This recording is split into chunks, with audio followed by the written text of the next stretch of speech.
Michael Rogers. Mr. Corbin, would it be all right if someone else went next? No, because if I did it that way, everybody would ask for somebody else to go next because nobody wants to go next. Am I right, Mr. Rogers?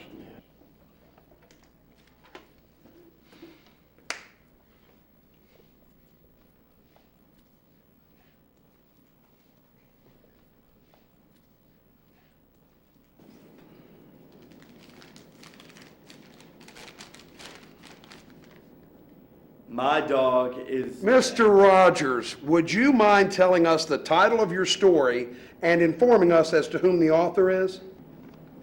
My Dog Shep by Michael Rogers. My dog is named Shep. He is a collie. There are many collies in the world. His fur is long and it falls out a lot. I like my dog because... Stop! Stop! Mr. Rogers, is this really the best you can come up with? Yeah, I guess so. No, I mean really. It's a big world out there, lots of stuff. Isn't there anything you're passionate about? Passionate? Really, Mr. Rogers, you are going to have to learn some words to survive. Because carrying a dictionary around with you all the time is going to make you look really stupid. I just don't know what passionate means, right? Have you ever kissed a girl? Yeah. Okay. And did you like it? Of course. Well, what do you mean, of course? Don't you think that somebody may have tried kissing for the first time and didn't like it? Well, I didn't really think about it. Aha! There we have it. Let's break down that sentence. You, as in the person in front of me, didn't. A contraction derived from two words. Did, which is to achieve. Not, as in, no way, Jose. Think.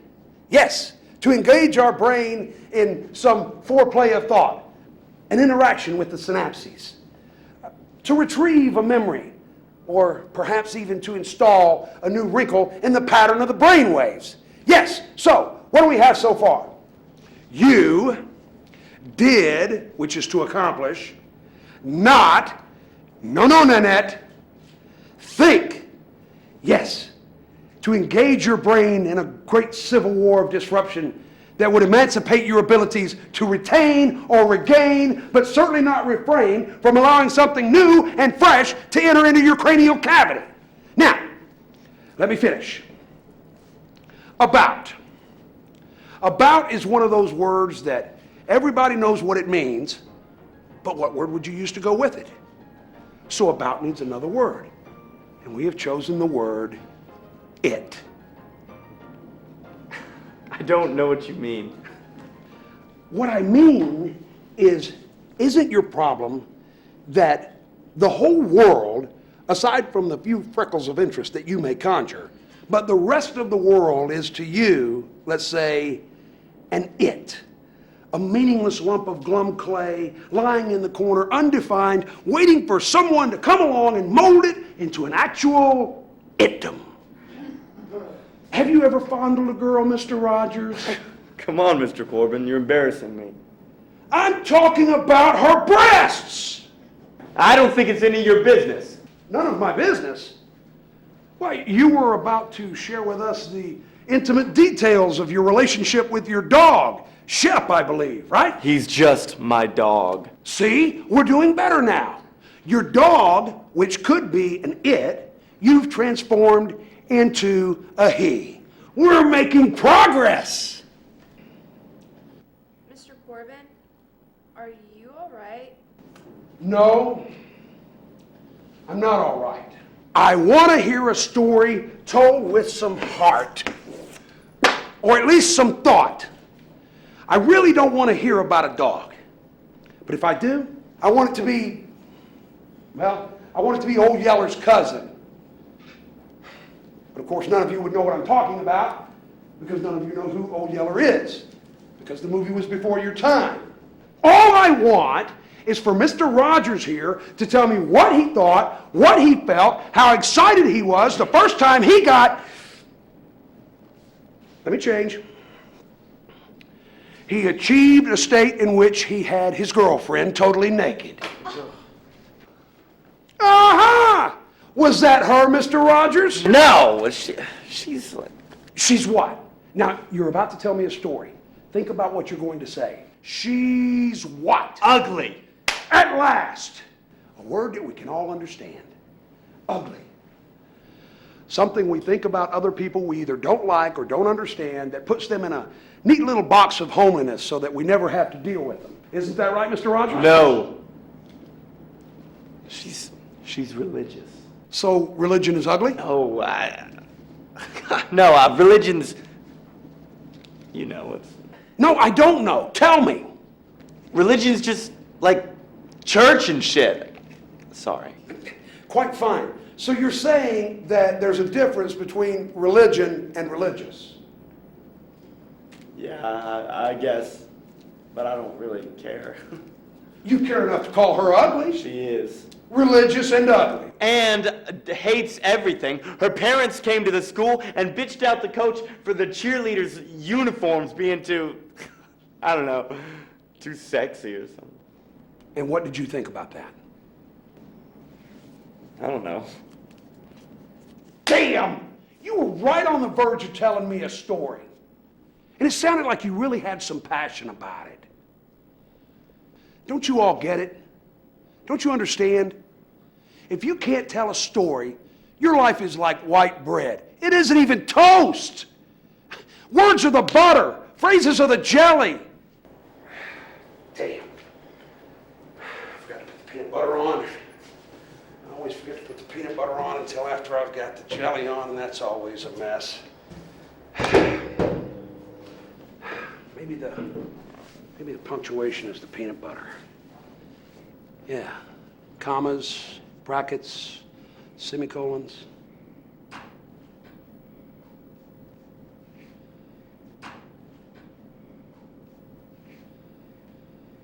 Look at all of you. Looking at me like I'm crazy. You can't tell stories.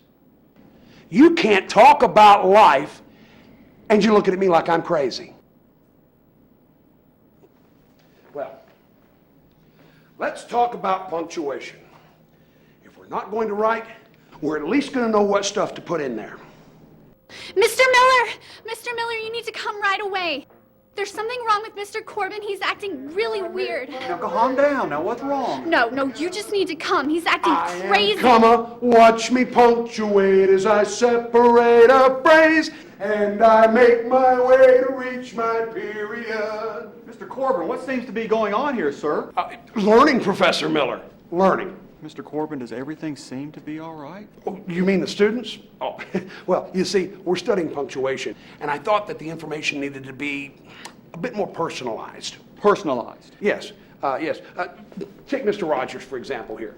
His stories just drone and drone and drone on. No breaks, just meaningless extracted information. So what I did is I drew a comma on his forehead so he'd learn to separate off his thoughts and maybe make them a little more interesting in the process.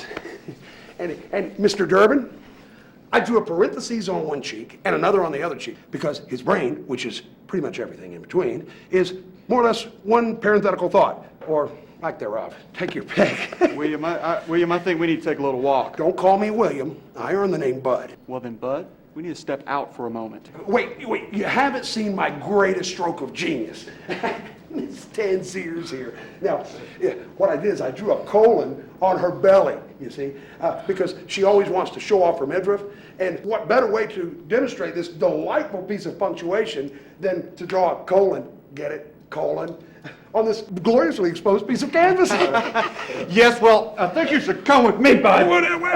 Tomorrow we'll be discussing dangling participles and how they've changed all of our lives. And if you take a little olive oil and bleach, those marks will wash right off your body parts. Read pages 44 through 60 in your handbooks.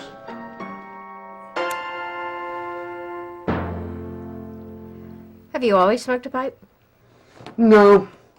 I had a bottle with a nipple for a while. And then I went through a popsicle phase. Did you ever smoke cigarettes? No. Cigarettes can kill you. And pipes don't? Probably, but not as fast. So it's fast killing that bothers you? No, it's cigarettes. They killed my father. Heart attack? Lung cancer. Now, brain cancer, actually. Well, cancer pretty well owned him by the end. How old were you when he died? Does it matter? No, just conversation. I was an adult, mid-20s. Did you love your father? Now, let's see. It's important that I hated him, right? Do you need to be correct? No. Just no? Sometimes I think that's enough, don't you? Doesn't matter what I think. Well, sure it does. Somebody must give a shit somewhere, right? Did you give a shit when your dad died? Ah, back to Dad. You like to work the grid, don't you? My memories of Pop. Let's see. Did you call him Pop? No, I just wanted to see if you'd ask me about it. You like to be clever, don't you? No, I just don't like to be average. What is average? If someone has to ask the question, what is average? Well, that's average. So I'm average. No, you're typical. Have you ever been in love? What happened to Dad? Fine, we can talk about your dad. He fished and hunted a lot. Went to Canada 2, sometimes 3 times a year. Did he take you with him? Sometimes. Did you enjoy it? I was a kid. I was hunting and fishing with my dad. Did you enjoy it? I enjoyed the being there. Dad was a different person when he was away from home. He laughed. That was unusual? No, he didn't laugh much. So he was sad. No, he wasn't sad. Sadness takes a whole bunch of emotion. He was just... Hell, I don't know. He just what? You were about to say something. I can't do this shit, okay? I can't sit in some goddamn room talking about things that... I don't know. Don't you understand? Some things you're just not supposed to figure out, don't you think? What do you think? Is it possible that I don't? That I'm just one big pimply puss of passing notions? So, what should we do with this pimple? I suppose you want to pop it. Well, I think it's sometimes better just to leave it alone. Hope it goes away. Goes away? Yeah, back inside to where it came from. Oh, shit. I must have said something deep. Shall we talk about your students? My students aren't a problem. Wasn't there a problem with them? My dad and my uncle would slip away when we were in Canada. Okay. Where would they go? Oh, you wanted to talk about my students. This is your time. We can talk about whatever you want to talk about. Well, then we're done. So, we're back to hostility. And you think that's bad? What do you think? I think I get pretty hostile when people keep asking me what I think. Well then, what do you know? That was cute. Are you allowed to be cute? Or are you just supposed to be the impervious, monotone interrogator hidden in the darkened, smoke-laden room?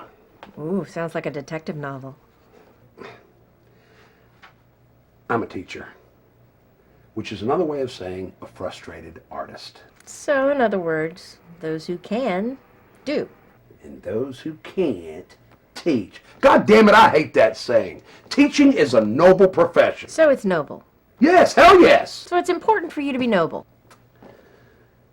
It was important for me to figure out where my dad and my uncle went when they thought I was asleep. Where'd they go? To a little village outside Sudbury. What would they do? Find them a squaw. There were Indian women available. Available. Don't make me explain everything. What did you see? I saw what made him happy when he was away from home. And you never saw that at home? Or heard it, or smelled it. Yeah.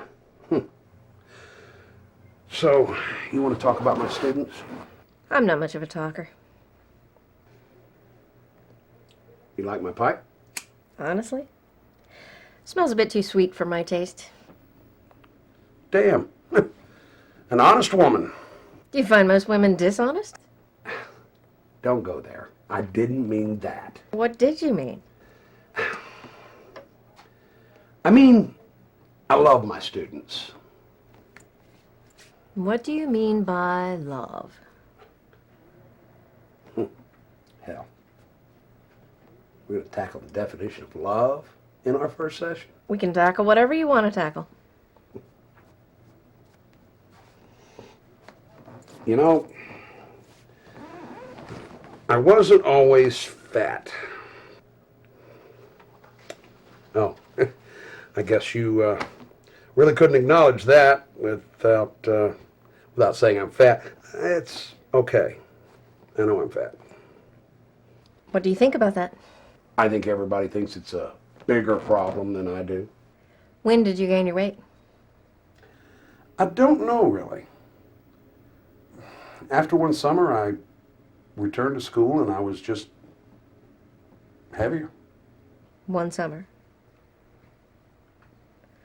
One summer. Yeah, I came back from Canada and there was this big pail of blueberries, and I sat down and ate the whole bucket. Blueberries. Yeah, my dad picked them, and I know that they're not high in calories, but it seemed to trigger something, an appetite. Did he always bring back blueberries from Canada? Yeah, so my mom could make pies. So you ate the blueberries for the pies. You think it means something. What? You think I ate the blueberries that my dad picked so my mom couldn't make pies? Now, why in the hell would I do that? I don't know. It was just a blueberry binge. Got it? How much weight did you gain? I don't know. I was too afraid to get on the scales. Afraid. How long are these sessions supposed to last? About an hour. What are you trying to do? Just determine where we are. We? You're trying to figure out if I'm crazy enough to get disability. I'm trying to determine your disability. It has nothing to do with being crazy. I drew some goddamn punctuation marks on students' faces and such. Do you want to talk about that? Punctuation marks? Sure. What's your favorite? I kind of like the exclamation point. Why is that? I don't know. Maybe because you're not supposed to use it that often, and when you do, it represents a big fuck you to life. Exclamation point. I kind of like you, you know?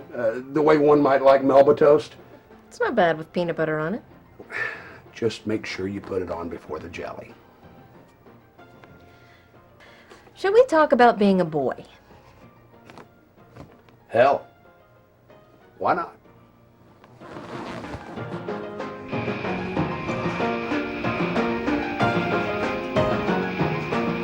Mom, I can't hear.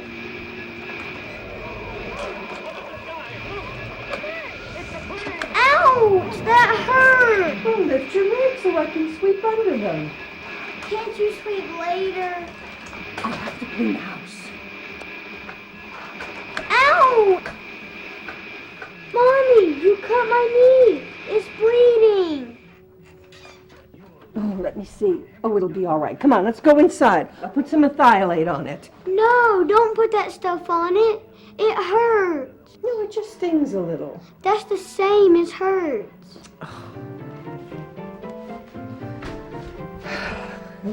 Get up. Now just sit still. I don't want you to put that stuff on it. You've cut your knee. You don't want it to get infected, do you? You know, there's a little boy down in Randallsburg, and he cut his knee, and it got infected. And they had to slice off his leg. Now, how do you think you'd look with one leg? I don't want to lose my leg. Well, then let me put the medication on. Okay?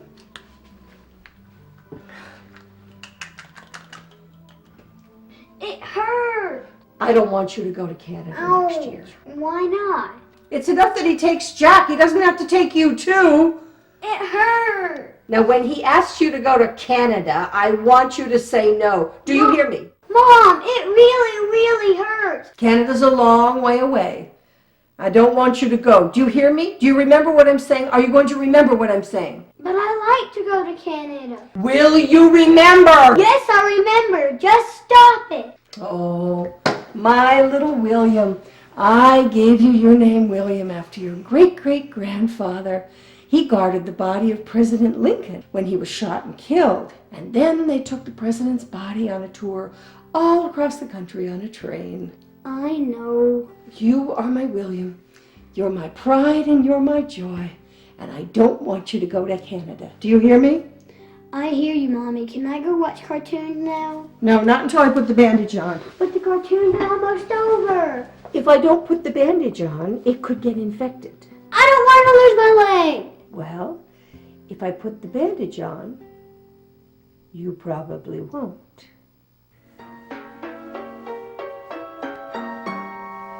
I don't understand why you did that. They were hungry. They? Who are they? What are you talking about? He's talking about the cats. He fed my whole bucket of minnows to the cats. They liked them. They kept coming. There were 4 of them, and they twisted on my legs, and it felt so good. Those were your father's minnows for the fishing trip. But the cats really liked them. They really did. And they liked me because I gave them the little fishies. Spank him. I don't want a spanking. At least a spanking! And do it hard. Do it hard? Of course I'm going to do it hard. No, he has to be punished more than that. More? I won't do it again. Anyway, all the minnows are gone. You've got to stop him. I don't want him turning into some pukey hood. I won't be pukey. I promise I won't be pukey. You can't take him to Canada with you. Well, I'd rather beat him than take the trip away from him. You've got to do both. You have to stop him. She's right. That was really stupid, boy. Now I'm going to have to give you a whipping. Which do you want, belt or the board? I don't want either one. That wasn't a choice. Belt, I guess. No board. Take him into the other room and I'll be in there in a minute. It'll be okay. It'll be over in a minute. And we can spend lots of time together. And you don't have to go to stupid Canada. Yes, Mom. Okay. All right, come on. So, do you always wear glasses? No, I don't sleep in them. No, I mean like during the daytime. Don't you like them? Do you? I don't really think about it. Yeah, you do. No, I don't. Listen, Candy, I'm not trying to aggravate you. Oh, speaking of that, Candy, where'd you get your name? My parents? Is it short for like Candace? No, it was always Candy. It's a little unusual. Is Bud short for Buddy? No. Oh, I see. You're kind of making fun of me. 4 minutes to garden. So, what's the deal on the sweater? What do you mean, the deal? Last I heard, they couldn't find a button-up sweater. You know, that fits you right. You mean that was big enough? Okay, so what happened? My mom couldn't find a sweater that was larger than an XL, so she was thinking of like, well, taking 2 XLs and kind of like sewing them together. Wow. Well, anyway, somebody told her that they had this Roots department store down in Martinsville. Yeah, my mom used to buy me little lacy anklets there when I was a kid. Sure. Well, they have this one gray cardigan sweater and what they call an XL Husky. Pretty big then, huh? Well, it fit, and at least I didn't have to wear 2 sweaters. That might look weird. Might. Yeah. 2 minutes to go. I'm a little bit nervous about the ending. What about the ending? You know, when we're supposed to hug. It's just a hug. We're not making a baby. I wasn't asking for more. I was just trying to be, I don't know, how do they say it? In character? I'll take care of it. You just relax and let me handle it. Places! I'm not real good at relaxing. Then just be tense but make it look as natural as possible. Yeah, I could be naturally tense.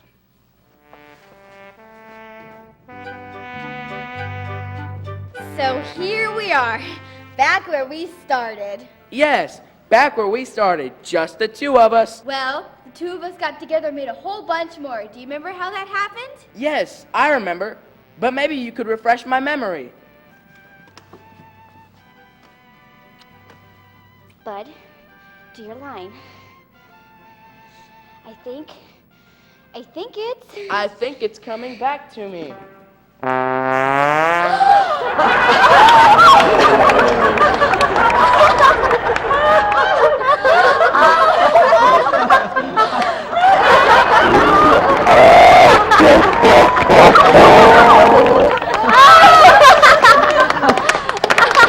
You need to do something. I think I already have. I mean, do something with that. I mean, quickly. I'm sorry, I don't seem to have much contact with it. Take your sweater off and put it over it.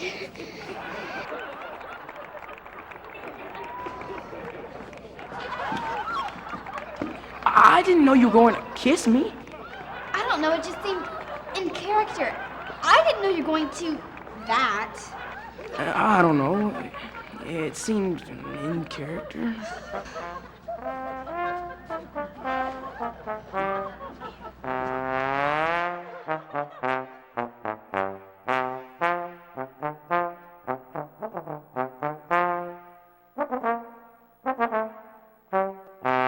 Candy, I know it's only been 2 weeks since our first kiss on the stage. And I know you were pretty well embarrassed by my, what should I call it? By my bodily reaction. But I've been watching you at school lately. And you're the girl I really, damn, what word should I use? Like, you're the girl I really like. And I'd like us to be steadies. Or at least I'd like to call you my girlfriend. Bud, your breakfast is getting cold. Coming. Bacon and eggs, and I even fixed a little scrapple. Mom, I really don't have the time today. And you know I don't like scrapple. Why? The Amish make it. It's got to be wholesome. But I don't like to eat anything that, when I don't know what's in it. Oh, really? Do you know what's in a Three Musketeers candy bar? No? Then you sure do eat them. Well, they don't taste like scrapple. It's worth the risk. I gotta go. Do you know how embarrassing this has been for me? Do you know how embarrassing it's been for me? You are not a mother. You did not birth a child through pain and travail, sitting up night after night with him because of his coughing and his sickness over his bronchitis. And then, day in, day out, worrying about his safety, only to be humiliated because he can't... Mom! I don't have the time for this right now.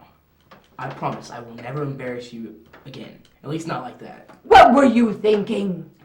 Honestly, I wasn't thinking. That was not part of the process. You know, good boys don't have these sort of things happen to them in public. Things? What? Can't you say it? Of course I can't say it. I am a good Christian woman. So good Christian can't say boner. Getting the hammerhead shark. Popping the cue ball. Building the bridge. Sprouting the pyramid. Climbing the mountain. Sprung in the spring or even erection in public? What's wrong, Mom? Pussy? Cat got your tongue? I'm gonna call Reverend Sanderson and tell him what you said. Mom, even Reverend Sanderson has a Tower of Babel. Oh, Jesus. Jesus, what have I birthed? Oh, oh.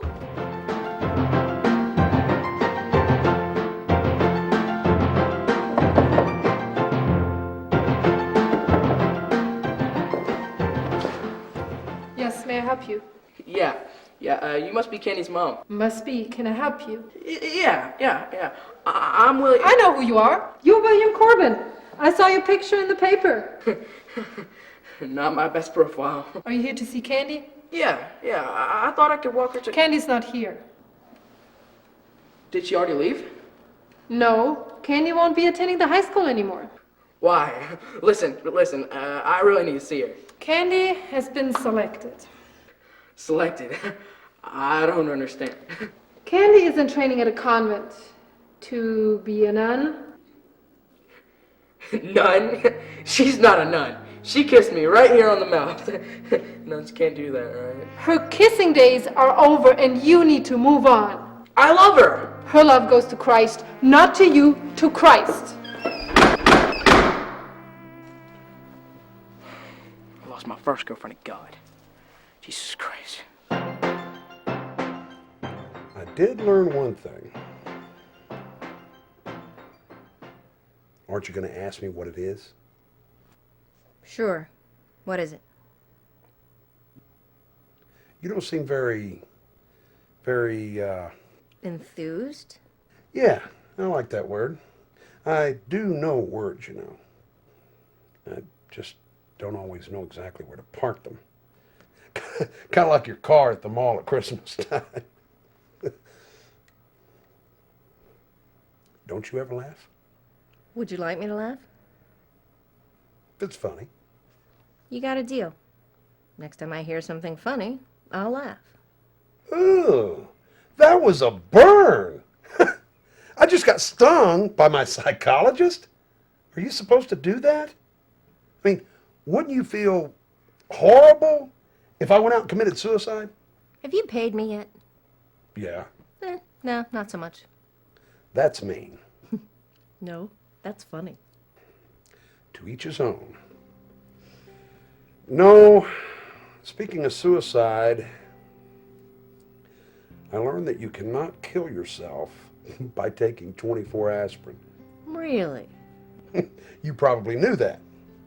Never really came up. No, 24 aspirin just kind of make you feel like shit. So why were you trying to kill yourself? I don't know. Maybe because my girlfriend had become a nun? Kind of hard not to take that sort of thing personally. Was she really your girlfriend? See, I don't need that, okay? She kissed me. She seemed to like me. She cared that I had a sweater that fit. She talked to me in school even after I did the North Star thing with my crotch. I don't know. I kind of think that's a girlfriend. Okay. Is that okay as in okay, or is that okay as in, okay, you're nuts, let's get the money and get you out of here? Okay. Anyway, I think they pumped my stomach or something. What did your mother think about your aspirin adventure? Mom liked sympathy, so it was kind of like I did her a favor. She didn't like to be embarrassed, so when I got an erection, well, that was bad. But when I almost killed myself, that was worth a lot of sympathy. Did I mention she liked that? You did. So, what was next? College.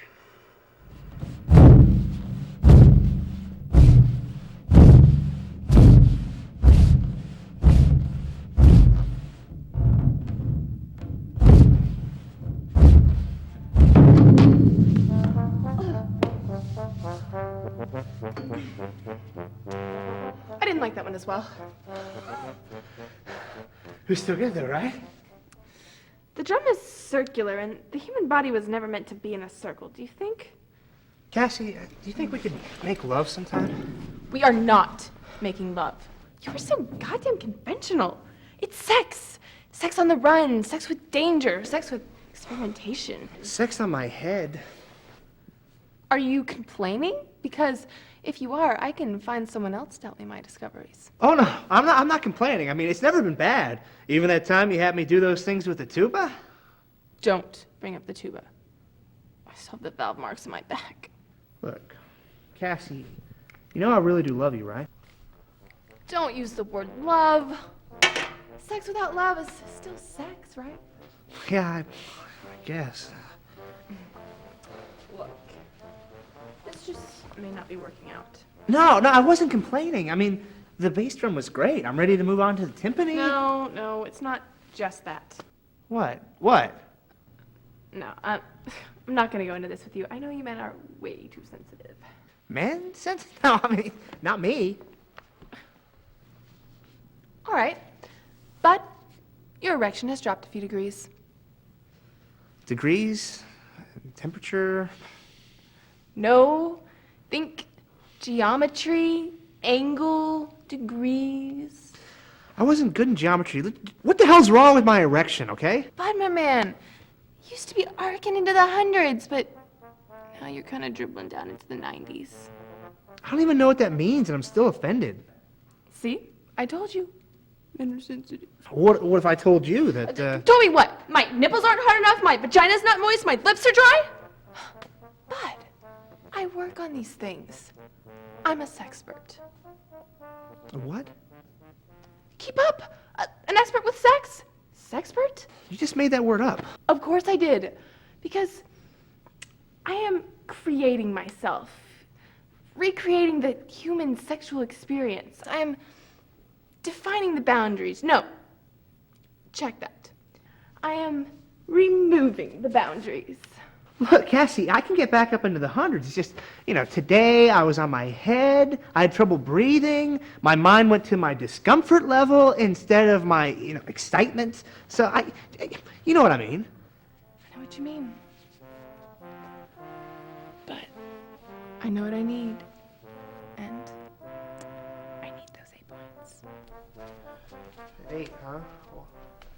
Well, how about a practice? And, we could have lunch sometime, or we could have sex at sometime where it doesn't involve the entire brass section.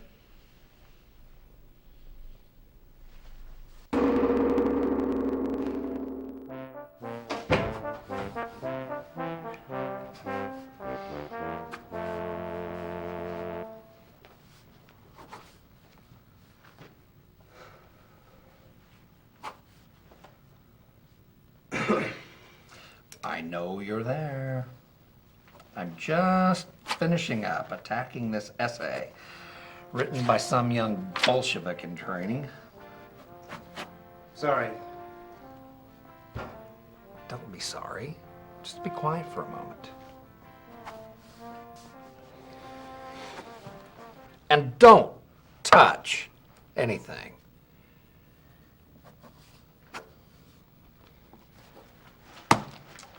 So, you're my new student teacher, William Corbin. Yeah, most people call me Bud. As well they should, William. But, as you will soon find out, I am not most people.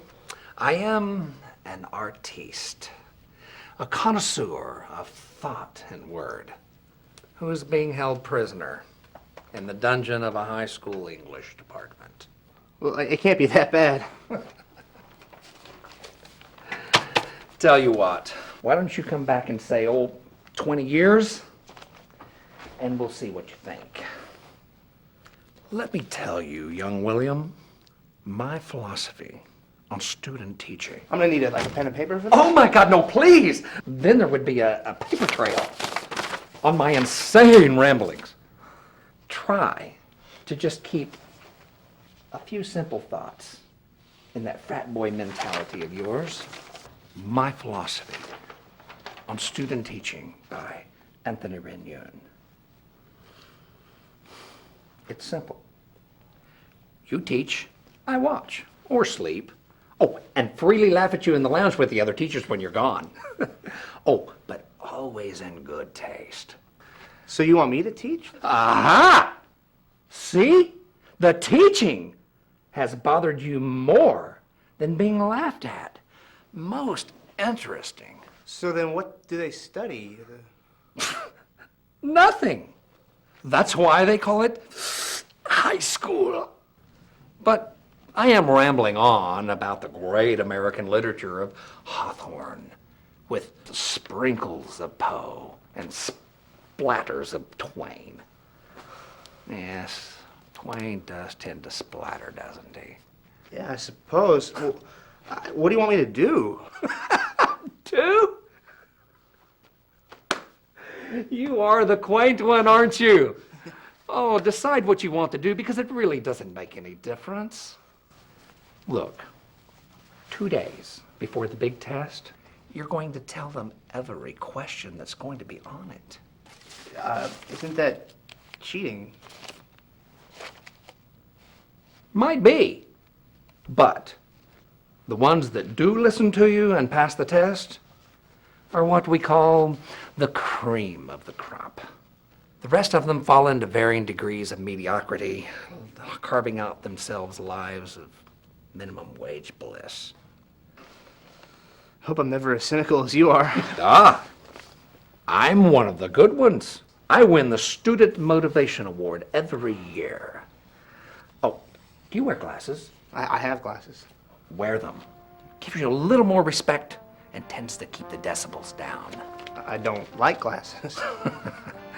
I don't like chicken fricassee, but on Wednesday, I eat it. You get my drift.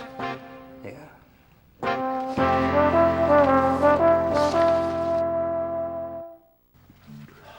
Welcome, stranger, traveler, and soon to be discovered all that is good. Your first time First time what? to the Temple of Truth, Oh yeah. A friend recommended this place to me. Said it was a great place to crash. or recover from the crash of which we call life. Well, yeah. I thought I'd just sit down and listen to some sitar music, and well, I'm a student teacher, and well, I'm on staff now. But what I thought I'd do is just sit down and relax, and Each one makes its own path, and each path makes each one. yeah, I guess I follow you there. We are the Temple of Truth. We welcome all truths from all faiths and all philosophies. But you are Hare Krishna, though, right? The Krishna? We are they, as they are we, and together we form us, which is truly the only them that will truly last. Well, I missed that one, but it sounded great. Don't get me wrong. Come, strangers, sit amongst us, and drink of the nectar that we call spirit, and suckle on the teat that we call truth. Well, I may be able to do half of that. Ah, Bashran, this is a fellow traveler. William Corbin, but most people call me Bud. Bud. Like the flower. Hell, that's some trick. What brings you to the Temple of Truth? Well, actually, I was just walking around. Stop! One of the buds. Say no more, for you have said it all. Well, actually, no, because there's a word I was looking for there, and it bothers me when I can't get the right word. Fastidious. That was the right word. Fastidious. That's... Right and wrong are contained deep in the soul of God. We can only catch a glimpse and a glimmer of what those shining pearls might be. Damn if y'all don't talk pretty. Oh, I'm sorry. I shouldn't say damn. I really apologize. There are no language barriers here. One word is as another, as long as it is salted with love, instead of assaulted with anger. Shit, that was beautiful. Come, Bud, sit amongst us and learn of us and we of you. Kind of like listening to pilgrims talk. We are all pilgrims. Pilgrims on a journey. Well, so long as that journey isn't to steal the Indians' land, right? I mean, well, not, you guys are probably Indians. I'm sorry, I'm at the powwow kind of Indian. Perhaps it would be good for you to stop speaking and just sit. Come, Bud, sit with me. I would like that very much.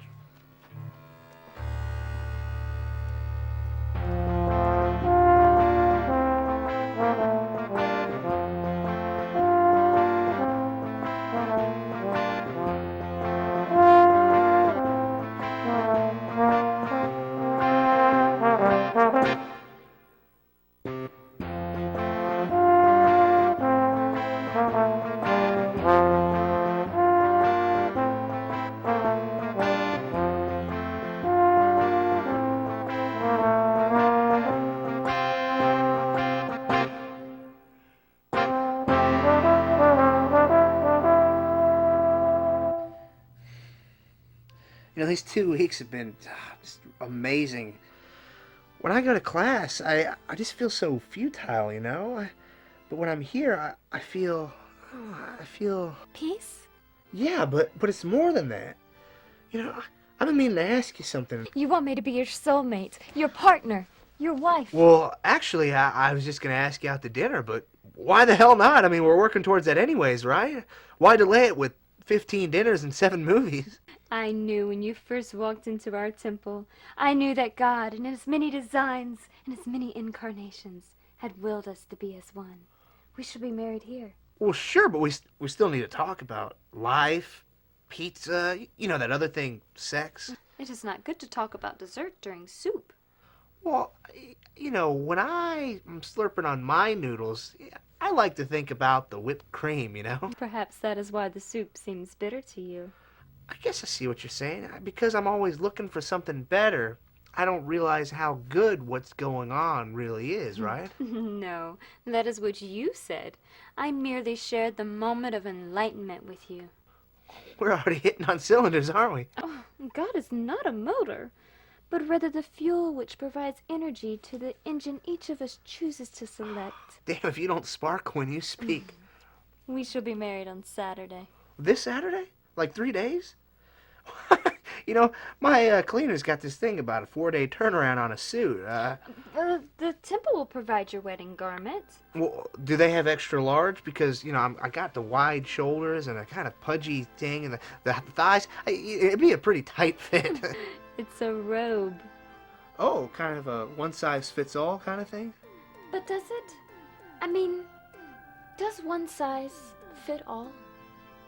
Or do we all choose to fit into that one size?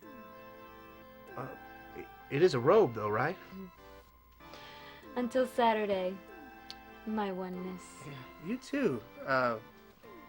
My oneness, right? You are my oneness, right? Oh, okay.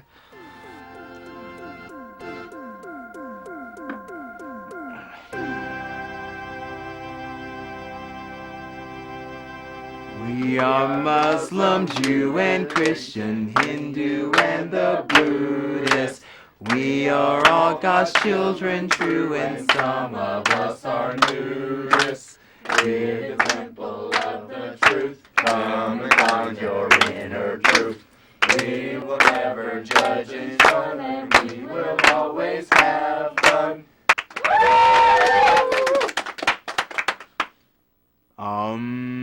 Mama Muma. Mama Muma. Gagalina. Gagalina. Rikan. Shilaboshina. Rikan Shilaboshina.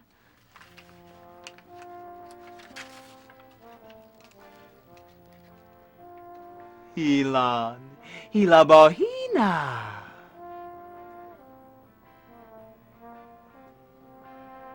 Hilan. Hilabohina.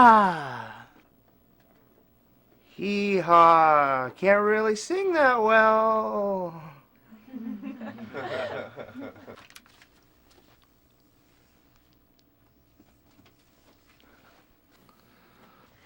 You may kiss me now.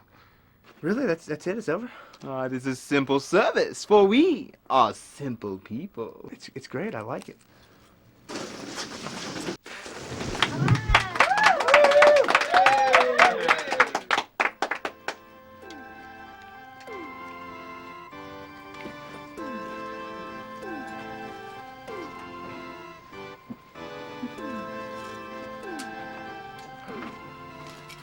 No, wait. We must sleep in the temple tonight to consummate and consecrate our vows. Well, don't get me wrong, but does the temple have a bed? Because I've done it in some odd places in my life, but, you know, a bed's nice, right? There are many soft cushions. Goodbye me.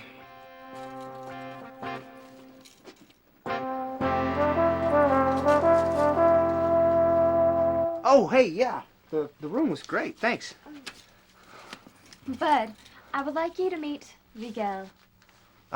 Rigel? Yeah, I'm Bud. Good to meet you. Were you here for the ceremony? Oh, he's here for the consummation. Oh, no, not the first time. Sorry, yeah. Yeah, I'm just too nervous. I know there's going to be some slip-ups, so... No, you do not understand. Rigel is my mater. Yeah, you're... I don't understand. Let me try to explain. You are my oneness. You share my soul, my heart, and my mind. But because we here at the Temple of Truth are new and young in the unitings of our faith, we must keep our bloodlines and our lineage pure and concise. Concise? Yeah, I don't follow. Very simply, Bud. Bashran is yours in soul, mind, and heart, but she's mine in body. Wait, so are you telling me that I get meals, bills, and talks, and you two get the fuck? No, mate. Planting of the seed for the child. Yeah, but that planting of the seed involves a little fucking, don't it? This is a mistake. He's much too crude. No, he can learn the ways. Are you saying that I never get to be the seed planter? I mean, you remember my name, Bud. the planter of seeds, flowers, buds. You know, we don't need this. It is the way of our way. We can make an appeal to the Great Wim Highway for you, that you be included in the lineage so that your seed will bring forth an offspring worthy of our faith. Well, if that means we get to screw, let's do it. Oh, but for tonight, we must consummate and consecrate with Rigel. Otherwise, we are not married. So I have to let Mount Everest here rip it to you just so that I can do it to you later? Maybe. This is too weird. You can hold my hand while he plants the seed. We can even kiss. Are you working towards a threesome here? You are my oneness. Rigel is my mater. I have an idea. Rigel, why don't you be her oneness, and I can take a step down, and I'll be the mater. You ramble so. Well, listen, if you weren't twice my size and had muscles rippling on top of your muscles, well, maybe I would insult you into your face and then run away. Why can't we all just get along? Because two of us are getting screwed, and one of us is getting fucked. I thought you would understand. I understood that I met a woman. Honestly, I didn't give a shit what you believed. You know, I enjoyed and reveled in your simplicity. I don't care about these relics of reason, these religions. You know, I cared about you. I don't care about offspring, seeds. I cared about you. And now you're telling me that's not good enough? Well, if you'll excuse me, I can't consecrate this consummation. You know, I fell in love with a woman. At least, you know, I thought I did. And now you want me to marry a religion? It was a foolish thing for me to do, and it would be even more foolish for me to continue. I wanted you to be my oneness. But see, that's the problem, Sean. I wanted you to be my everything. Be gentle, big fella. She deserves the best.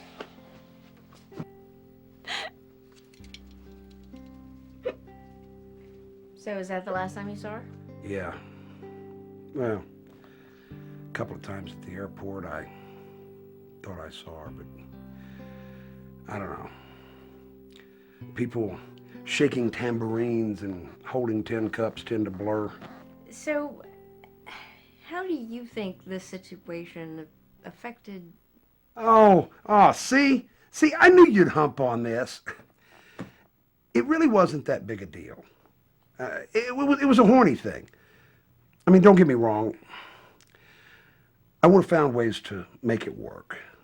I could have loved her. No, it wasn't that hard to walk away. That wasn't the tough part. So, there was a tough part. Does anybody know why troubles always come in pairs, sometimes trios? I mean, it isn't enough that you get punched in the face. But then life has to come along and trip you up. Watch you fall on your ass. I don't know. somebody's either really cruel or has a really weird sense of humor. Anyway, I came home from the Bashran disaster, or near disaster. There was a message on my answering machine from Jack. Jack, your brother?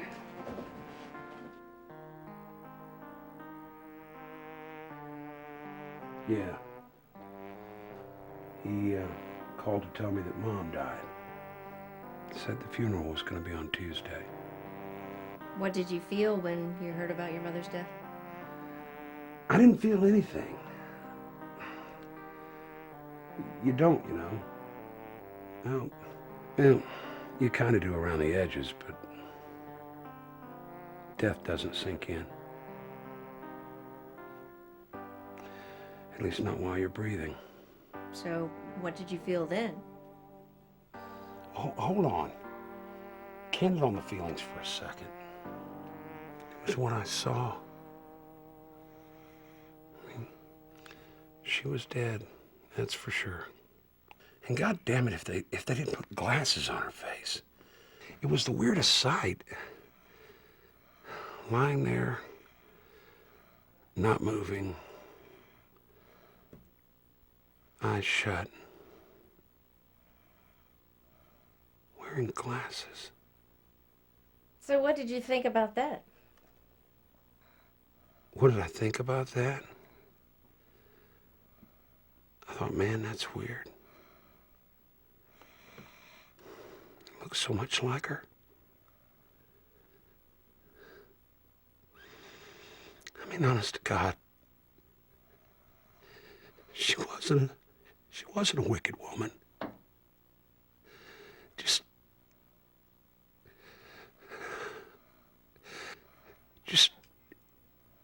Just like a pair of glasses on eyes that were shut tightly. Unable to see.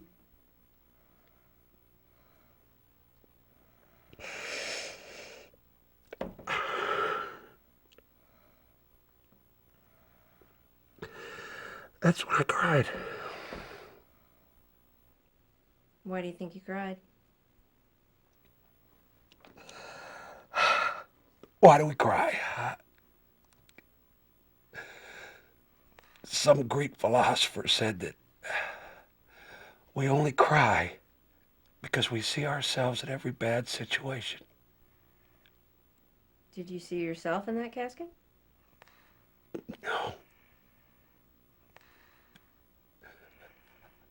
I saw somebody who never really saw me.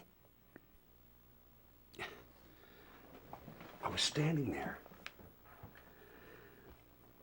crying just a little bit. And then there was this pain right between my shoulder blades and my back. What happened? What happened?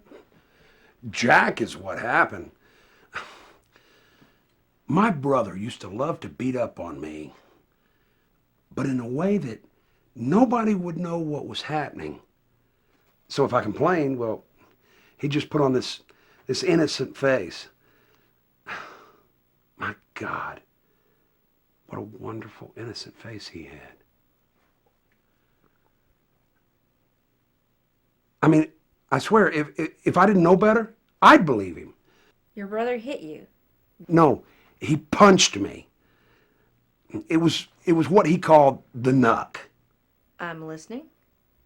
He'd take his knuckle on that right hand, that big middle one, and he'd pretend like he was, well, and I know this sounds weird, but he'd pretend like he was sharpening it inside his other hand.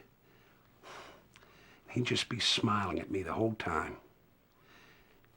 And I knew that knuck would be slamming against my body somewhere, and damn if he wasn't good at finding all the nerve spots, all the spots that give you that buzz and that sting. Did you hate him for this? Hate? No. Hell no. It was Jack. Damn! Did you see that? Did you see what he just did? That's Jack. He just knocked my thigh. He did this at the funeral? Repeatedly. He was a master at it. He'd take that knuck and he'd hit me somewhere. In my arm, in my stomach, in my thigh, the middle of my back. And nobody would see anything except for me contorting in pain. And they'd just turn and look at me like, "What's the matter with you? Sit still, it's your mother's funeral." That was cruel. No! It was Jack. You're going to start calling what family does to you cruel, well, pretty soon you're not going to have much family. It was just the way Jack handled everything. If Jack loved you, he'd punch you. If he was mad at you, he'd punch you. The only way you could tell the difference is whether or not he was smiling when he did it. So you loved him?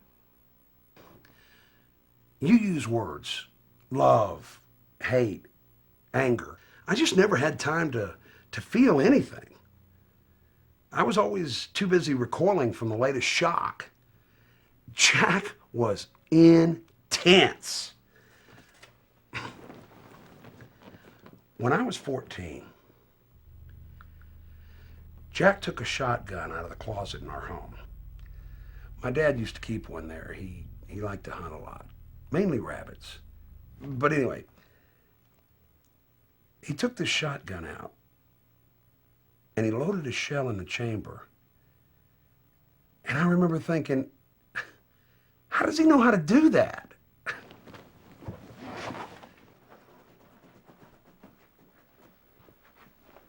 But anyway, he sat on the chair with the shotgun between his legs. What did you say to him? Are you shitting me? You really don't say much to a guy with a gun in his hands, if you know what I mean. I tried to pretend like I wasn't there. But then my dad came home. God, I remember it so well. My dad came in the door, put down his toolbox, and Jack stood up, took the shotgun, and put the barrel against my dad's forehead. What? Be careful. You're not supposed to act shocked. It was kind of like watching a movie, except all the smell, all the sweat and the tension was right on top of you. What did you do? I remember thinking, man, that gun barrel is bigger than Dad's head. I kind of thought he was going to shoot him, and then I thought, well, maybe not. What did your dad do? Nothing. I mean, froze. I guess I thought he'd try to run or something, but guns do strange things, especially when they're that close to your brain. And then Jack just started to cry. He stood there for a good solid, 10 seconds and said, Dad, I love you. I don't want you to die. But if you don't stop smoking, I'm gonna pull this trigger. He was trying to get him to stop smoking? Yeah, pretty effective therapy, don't you think? Certainly would guarantee a 100% success rate, one way or another. What did you do? I just talked to Jack. What? What did I say? I said, Jack, if you kill him, he doesn't get a chance to stop smoking. That was pretty smart. I don't know about that, but for some reason, my words got through, and Jack crinkled his brow, cocked his head, and began to laugh. And he said to me, he said, You know what, little brother? For once in your miserable life, you're right. And then he put the gun down, sort of ambled off to his room. What happened next? What did your father do? He looked over at me, held up one finger in the air, shook it a little bit, and I knew what that meant. What did it mean? It meant we would never talk about it again. And before you ask, we didn't. Did I mention to you that my brother left my mother's funeral that day and was buying firecrackers at a convenience store? I know. You just have to know Jack. He was buying firecrackers at a convenience store. He handed the man behind the counter a $50 bill. And the guy was Lebanese or Arab or something. And he said to Jack, pointing to a sign nearby, We cannot accept any bill larger than a 20. Jack just looked at him for a second, grabbed his chest, and fell over on the counter cold and dead. My records show that your brother died 1 year after your mother. Really?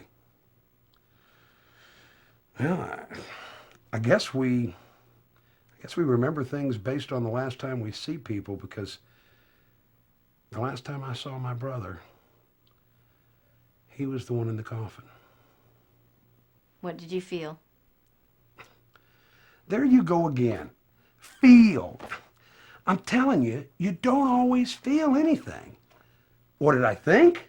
I thought, damn, finally a funeral I can go to where I'm not going to get knocked. Did you make peace with your mother? Oh, back to good old Mom. Does anybody ever make peace with their mother? I mean, there's a reason we come out of the woman screaming. What do you feel about her now? Well, for me, I don't really think much about her. So I really don't feel much of anything about it. At least I think that's true. I don't know. Maybe I bury it somewhere. But if I do, I certainly don't erect many gravestones. I certainly don't want to hurry us along here, but... But you will, right? You want to know why I went off on my students? It's not because I don't love them. Damn. I did it again. I used the word love. It just kind of popped out there.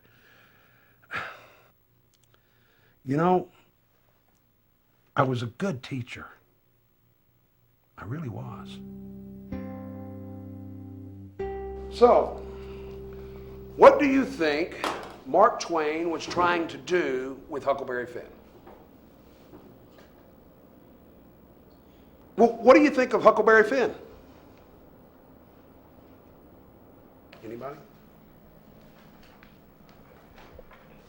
Let's try this. Who do you know who's like Huckleberry Finn? Anybody?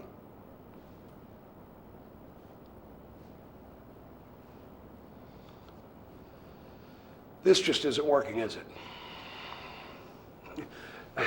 I don't know. I think we should all quit. Don't you agree? No, I understand.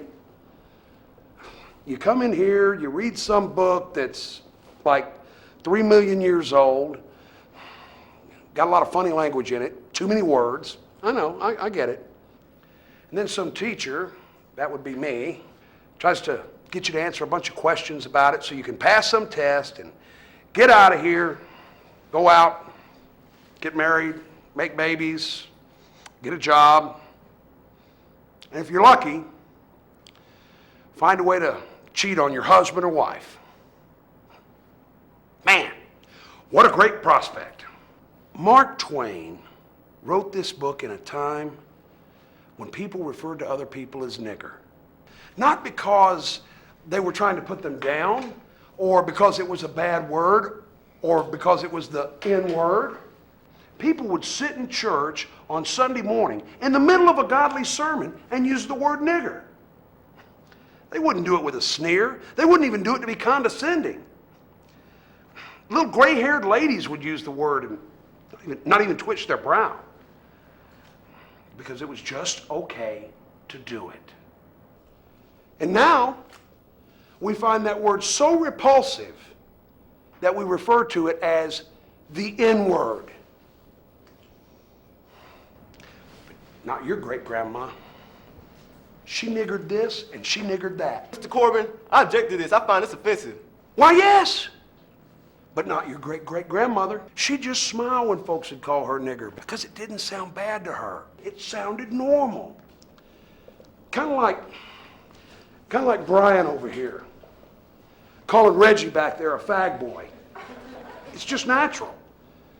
It doesn't even seem to be that big a deal, does it? But 50 years from now, people will look back and say, I'm offended by that. But it will only happen if people with the ability to craft words pick up the pen, stand up, and say, here's how it looks on paper. Here's how what you really believe sounds when read in the privacy of the soul of one interested reader. Mark Twain wrote this book in a time when nobody agreed that it was a bad thing to call anybody a nigger. It was a gutsy move. Kind of like Thomas back there. In last week's football game, the fourth quarter, after he'd already ran the ball 27 times, he carried it for a 28th time to score the winning touchdown. It was a gutsy move. And it takes guts. It takes guts to change the world. But otherwise, we just continue to, well, I guess we just continue to stomach stupidity. Pick up a copy of To Kill a Mockingbird at the bookstore. It's our next project.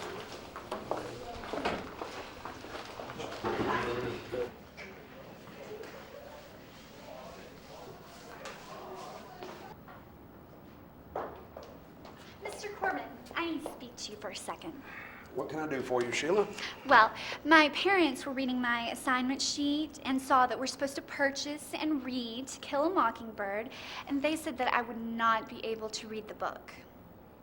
I see. They asked if you would assign me something else. No, Sheila, I won't.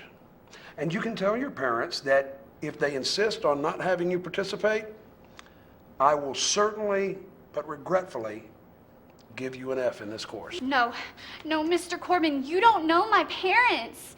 They won't drop this. Nor will I.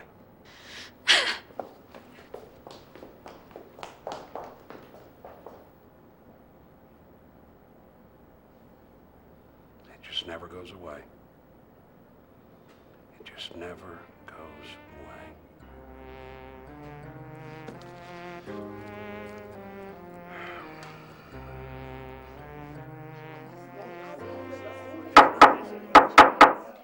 This meeting of the school board will now come to session.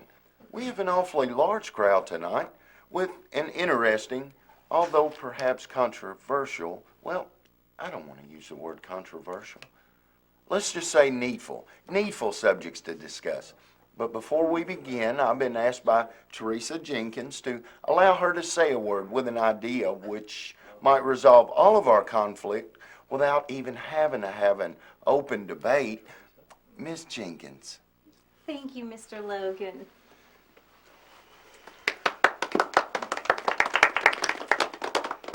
Before we open up this meeting for discussion tonight, the school board has become thoroughly aware of a difficulty that has arisen within the school curriculum with the introduction of the book To Kill a Mockingbird by Harper Lee. Understanding the historicity and the popularity of the book, while trying to also remain sensitive to the anguish of parents trying to make difficult moral decisions. In this turmoiled era... I'm sorry. I can't remain quiet anymore. This is a travesty. And not just because you used the word class twice in the same sentence. I don't understand what the moral anguish is about a classic like To Kill a Mockingbird. I don't mean to interrupt, but Mr. Corbin needs to realize that parents need not only secure body, hearth, and home, but also to secure the souls of their young offspring. I do realize that. If you will allow Ms. Jenkins to conclude her statement, perhaps all this discussion might be unnecessary. But why is discussion unnecessary? I mean, Why are we so anxious to find a solution before we even find out what the problem is? Well, the real problem is the loss of moral fiber in our country, beginning in our classroom. Beginning in the classroom? It doesn't begin in the Congress? It doesn't begin in the White House? It doesn't begin in the church house? You really believe that it begins in the classroom? I believe I should have the ability to select the reading material for my children. Mr. Corbin, do you have children? Yes, 123 of them that I see for 6 hours and 52 minutes a day, not counting the time that I spend going over their meandering essays and assignments that they dribble out at home while they're trying to dodge chores. I meant children of your own. I knew what you meant. And I guess right there is a word I have a problem with. I mean, do we really own our children? Or do they merely pass through our bodies, sit at our dinner tables, discover our hypocrisies, rebel, and then go out and form a life that is hopefully their own? Well, you are an English teacher, and you may be a bit more elegant with words than I am, but I know man does not live by bread alone, nor does he live by reading books alone. Mr. Richards, books were never meant to be a life. They were meant to make you thirsty for life. In my household, we hunger and thirst for righteousness. Well, if I may be allowed to continue, I really think I could offer a compromise. I don't want a compromise. A compromise is why To Kill a Mockingbird had to be written in the first place. I will not have my daughter read a book about rape. Have you read the book? No. And I certainly have talked to people who have. Well, they couldn't have told you it was about rape. Surely there is an accusation of rape, but it isn't rape. It's normal, youthful lust that crosses social borders that were taboo in their time. Honestly, Mr. Corbin, I don't understand half of what you just said. And I must trust those I know best for the best of my daughter. I must insist that you allow Miss Jenkins to finish her point. Thank you. Now, where was I? I'm just going to abandon this written sheet and just come out and tell you what we've come up with. We feel that there's a controversy of sorts surrounding this book, and that 2 other books could be submitted as alternatives while carrying a similar theme. The 2 books that we're suggesting to Mr. Corbin, and these are also considered to be classics and carry a message of quality and goodness and, well, anyway, the 2 books that we're suggesting tonight to replace this book that's come under, well, our scrutiny tonight are Black Like Me or The Color Purple.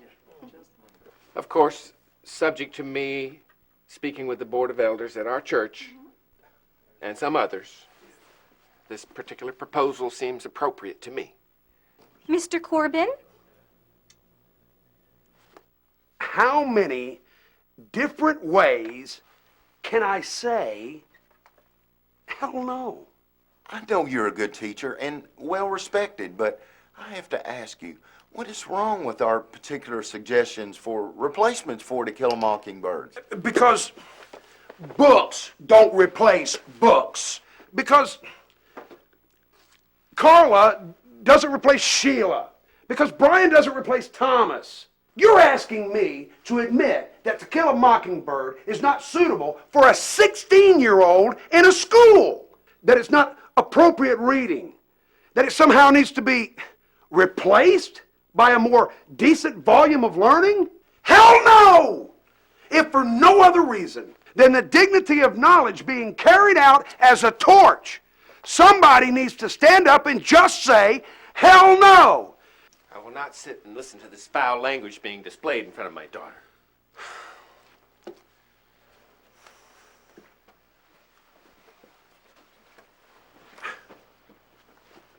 Well, I guess that didn't go so well. I guess not.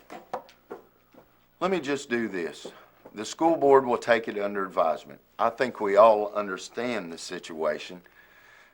And we're going to dismiss everyone out of here because the rest of the business has more to do with the price of a carton of milk than all the drama of forbidden literature. I'd like to thank everyone for their time, attention, and stopping in, and we'll render our decision at next week's meeting.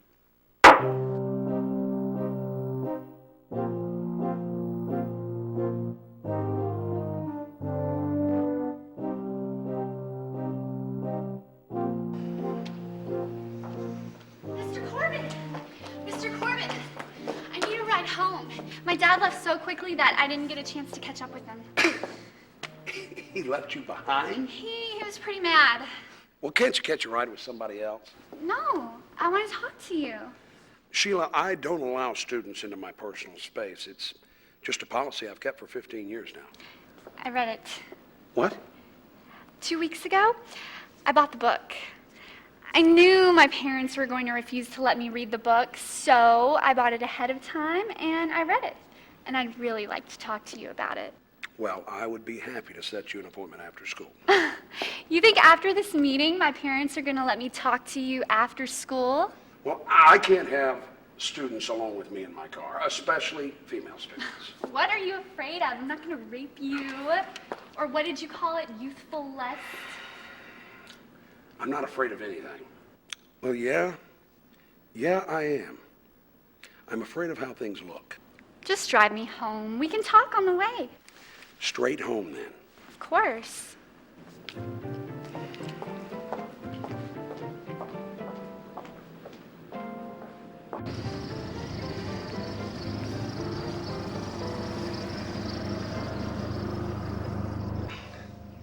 Do you live back here? No.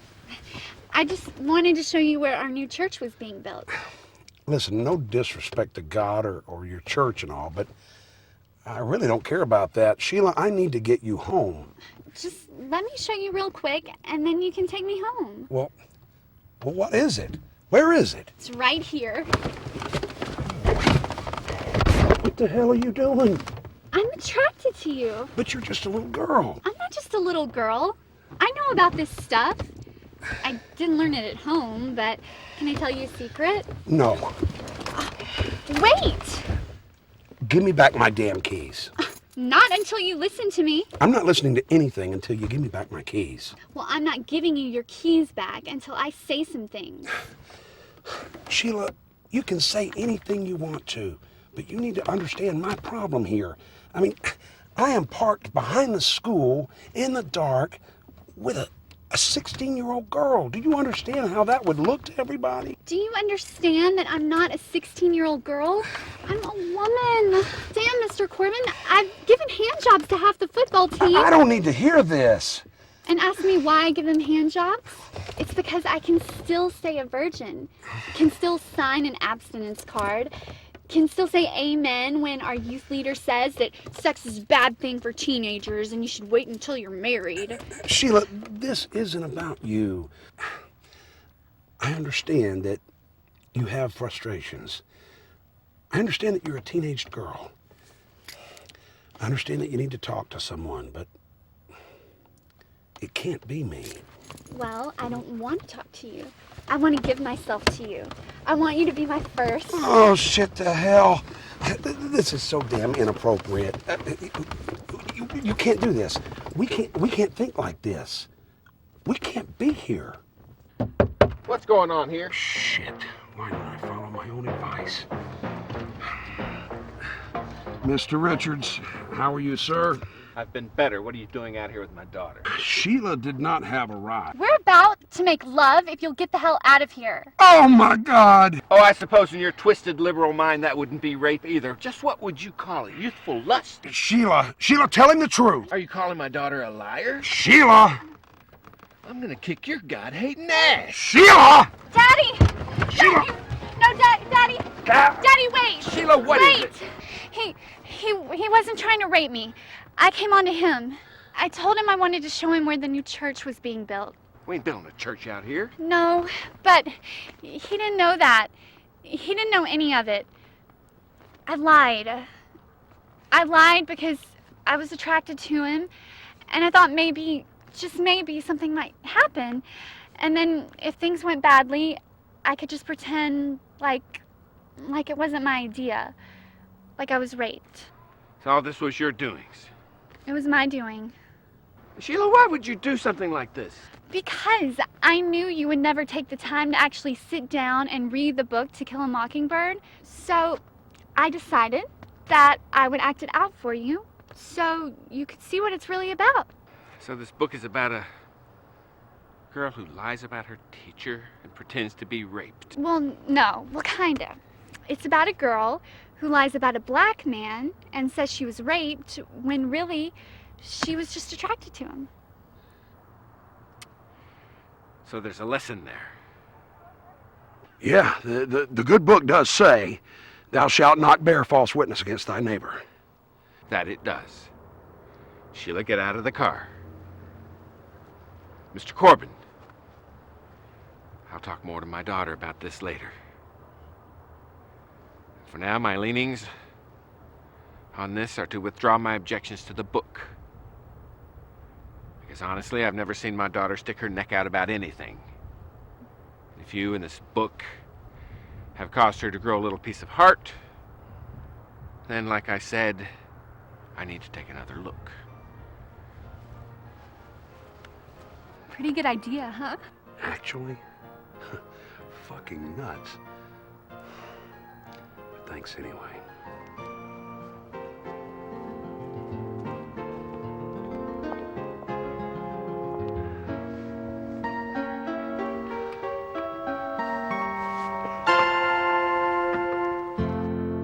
So what happened? Like all great controversies, it just kind of fizzled away. Nobody objected to my teaching To Kill a Mockingbird. Students bought the books, quickly became bored. Nobody really read it, and everybody basically flunked the test. It's kind of like the teenager once said, all that face-washing fuss just to sprout a pimple. And for some strange reason, Sheila, from that point on, became more quiet, more religious, and more conservative. I just never really understood that. Why do you think that happened to Sheila? I thought we were here to talk about me. I'm sorry. Sometimes I get carried away by interesting stories. My students are more than just stories. They're people. Point taken.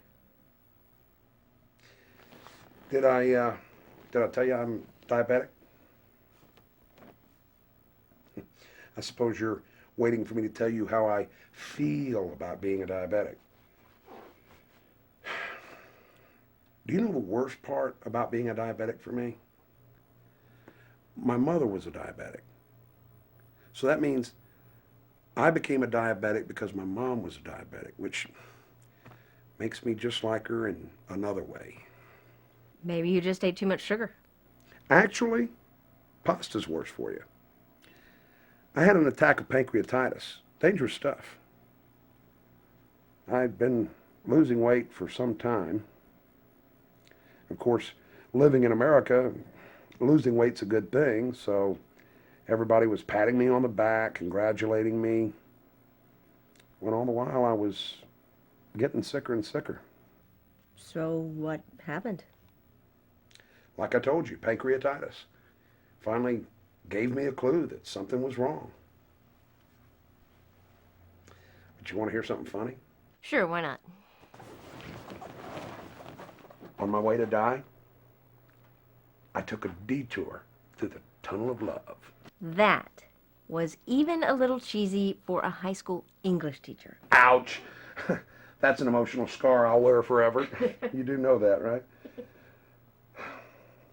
I fell in love with my doctor. Male or female? Well, female, of course. You think if I was gay, I'd be this depressed?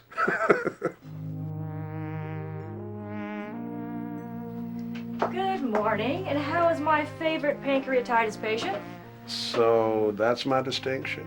Would it help you to know that I think pancreatitis is much sexier than appendectomies? not to mention cardiac arrest. You get out today. Excellent. That's the good news. The bad news is that you're going to have to take insulin. Okay.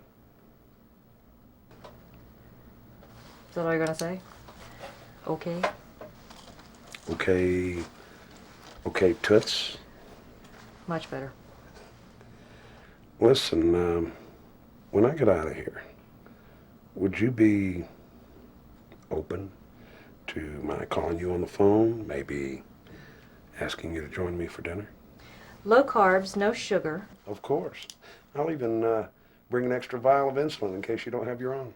I always carry a spare. I hear you joking, but I don't hear any answer. Let me tell you something. Patients tend to fall in love with their doctors. Well, I don't know about that.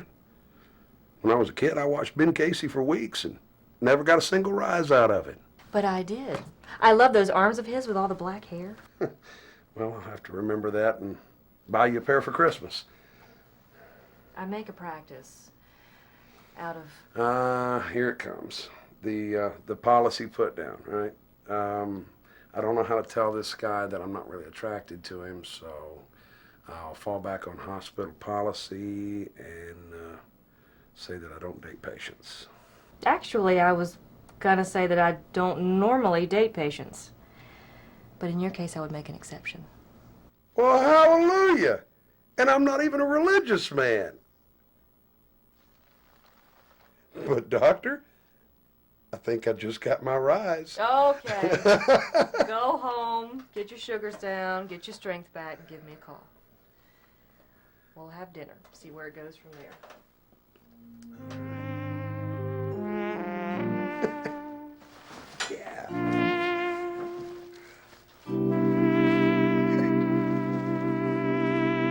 Did you go out? No. What happened? She changed her mind? No, Uncle Sam did.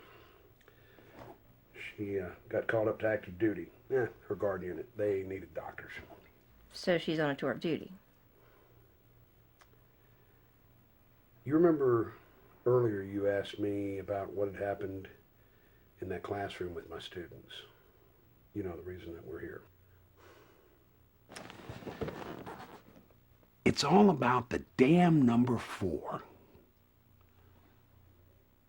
Let me explain what I mean.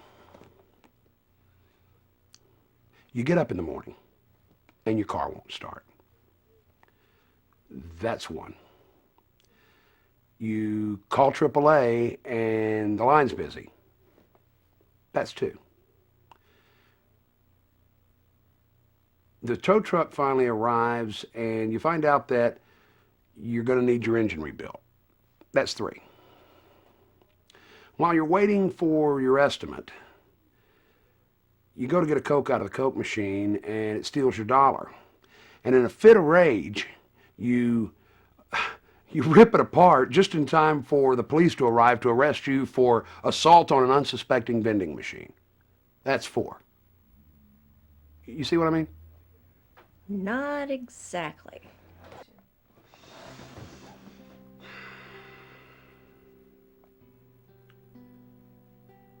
I got diabetes. That was 1. I found out I wasn't going to get tenure at the school because of my controversial actions. That was 2.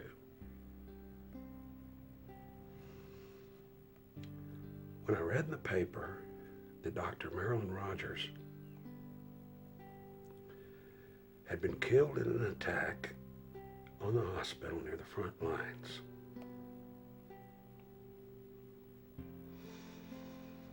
that was 3.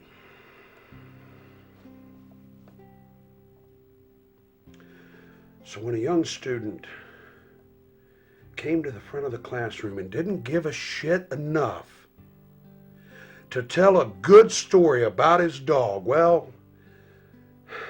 that was number 4. A few squalls, a few howls, a few screams later, and I'm in here talking to you. So you do wear those glasses. That's the idea. Let me see them. Why? I hate glasses. Just let me see them.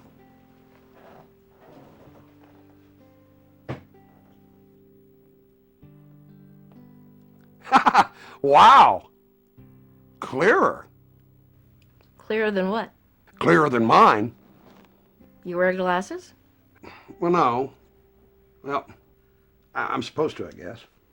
You guess. When was the last time you had your eyes checked? Never. I've never had my eyes checked. But you said you wear glasses. Yeah, my mother's. I pop the lenses out and just stick them in manlier frames. You're kidding me. No, made sense to me. Mom always said we had so much in common that we must see eye to eye. No. What do you mean no? I mean, everybody's eyes are different. It's one of the few things that isn't totally genetic. I mean, really, her prescription would probably never be right for you. No shit. Well, now that makes sense. Because nothing else she ever did was right for me either. Why would the glasses be right? Let me do something for you. A friend of mine is an optometrist. If I make you an appointment, will you go? Does it hurt? No. Who knows? It might just help. Yeah, I'll go. Okay, I'll set the appointment. So, do we see each other again? No. You've got your disability if you want it. But I think you should think it over. Think over getting free money? Just for admitting I'm a little wacko? I guess that's one way to look at it. Without getting mushy. Thank you for your time. My time is your time. As long as I've got $200 an hour, right? Precisely.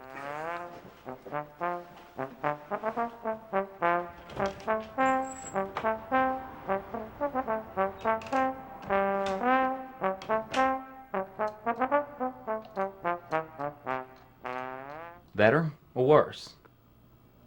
Is that better or worse? Shit, that's better. Is that the way this is supposed to work? Right here, sharper or clear? Damn! It's both! Is this how you're supposed to see? God, Doc, it's a whole new world.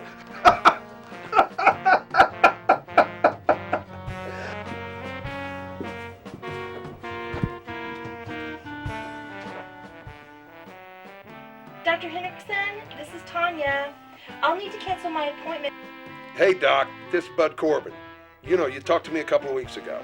You know, the one you made the eye appointment for, the teacher who left his permanent mark on his students. Anyway, I just wanted to let you know I got new glasses. Check that. I got my first pair of glasses. And I just wanted to let you know, all my life, I've been looking through my mother's eyes, in one way or another. And now, I've got my own sight. So, I went back home, I packed a car, I'm heading out.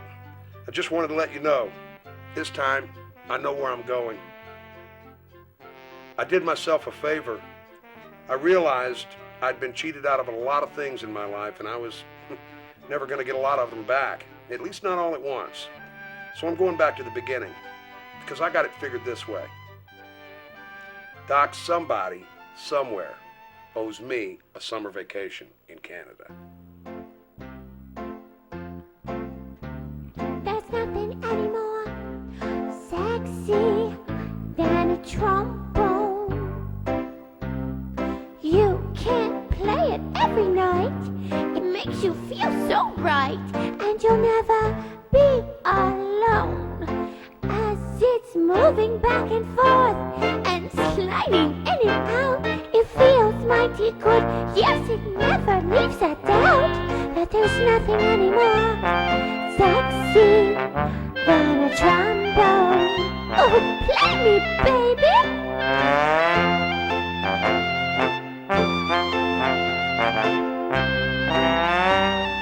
Boop, boop, yeah.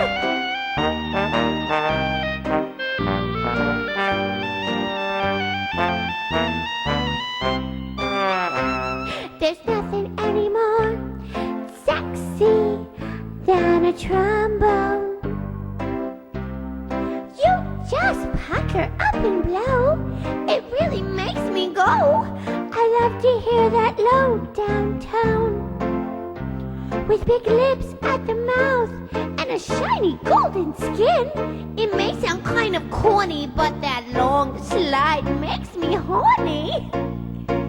76 trombones? Oh my lord, what's a girl to do?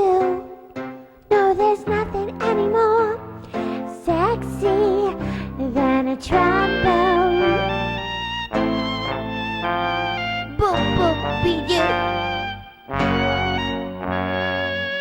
Keep practicing those scales, boys.